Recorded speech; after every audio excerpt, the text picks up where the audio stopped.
በጣም አመመሽ እንዴ? መድኃኒትሽም አልቋል። ምን ይሻላል?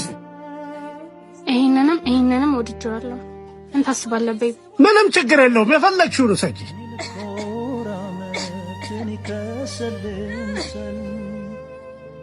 ቤብ ስዊት እኮ ነህ። ምንም ችግር የለውም። ብቻ አንቺ ሄሎ አባዬ የት ሆነህ ነው? ስራ ላይ ነኝ። የት ሆናለሁ? አደወይ አላልኩሽም? እማዬን በጣም አሟታል። ናና ሆስፒታል ይዘናት እንሂድ። እንደውም እኔ በሽተኛ ማየትም ማስታወም ሰልችቶኛል። ላንቺም ለእናትሽም የሚሆን ቤት ፈልጉ። እድሜ ሙሉ እናንተ ሳስታመም ሳኖር ነው የከረምኩት።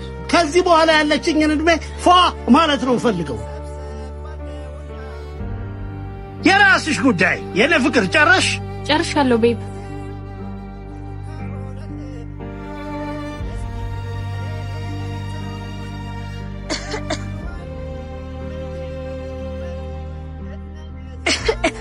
ወዴት ነው?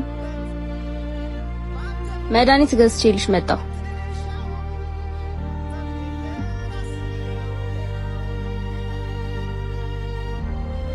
የት ነህ? ለሆነ ጉዳይ እፈልግሃለሁ። አንዴ ና። ኧረ ተይኝ በእናትሽ። ለምንድን ነው የፈለግሽኝ? ና ተነስ፣ እየሄድን እነግርሃለሁ። ይመቸኛል።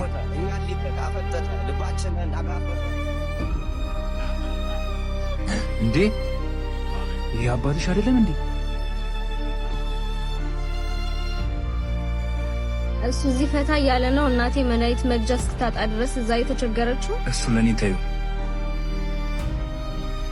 ወይሽ ወዴት ነው?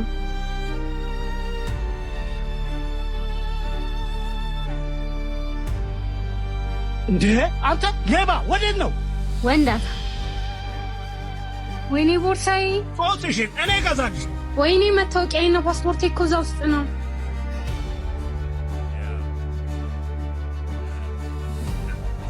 አሪፍ ነገር አለው። ለእናትሽ መድኃኒት መግዣ እንኳን አይጠፋውም። አንድ ሀሳብ አለኝ። ያዝ፣ ደውልልሃለሁ። ፒስ።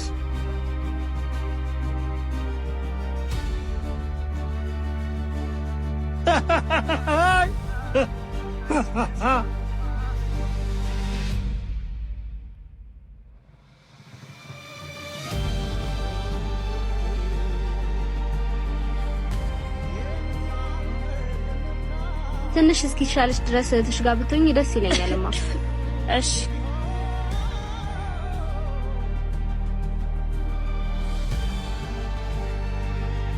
እስኪሻላ ድረስ እህቷ ጋር ወስጃታለሁ። የራሳችሁ ጉዳይ።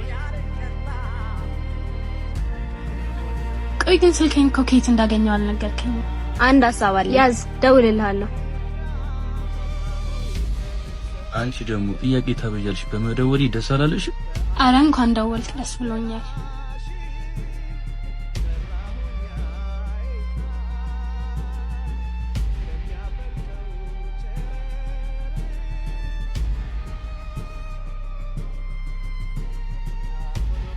እማ ብር አልሰጠሽኝም።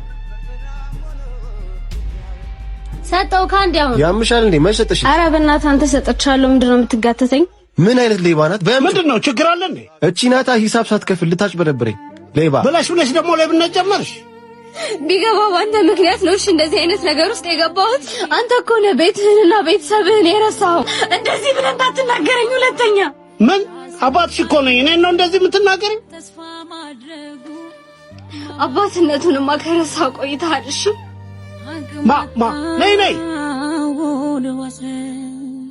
ተጎዳው ሰው የለም አግማጣው ልባሰ እንዴ ጭራሽ ከጎረምሳ ጋር ሆና ነው ስልክ ማታነሳው? ምን ይሁን ከልጄ ኩያ ጋር? ኧረ ፈጣሪ ከበለ አባትነቱንማ ከረሳኸው ቆይተሃል። እሺ ቶሎ ሳይረፍድማ ቤተሰቤን መሰብሰብ መቻል።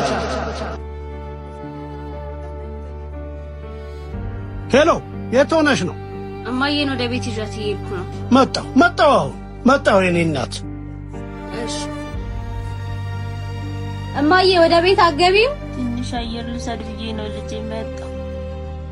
አውቃለሁ በኔ ተመስገን።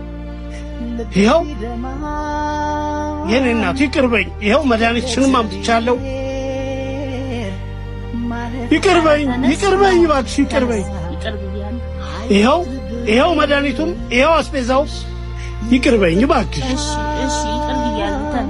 እሺ ይቅርታ አድርጊልኝ። እሺ ልጄ አንቺንም ይቅርበኝ ልጄ። አይዞሽ ነይ እንግባ። ቤተሰብ ማለት ሀገር ነው። አባት የሌለበት ቤት ማለት መሪ እንደጠፋባት ሀገር ማለት ነው። አባት መሆን ያቃታቸው ቤታቸውን እንዳባወራ መምራት ያልቻሉ ወንዶች ከበዙ ቤት ከመፍረሱ ቤተሰብን ከመበተኑ አይዘልም። ስለዚህ ሁላችንም ቤታችንን እንመልከት። የኔ አባትም ስህተቱን በማመንና ይቅርታ በመጠየቅ ቤተሰባችንን ወደ ቀድሞ ደስታ መመለስ ይችላል። እናንተስ?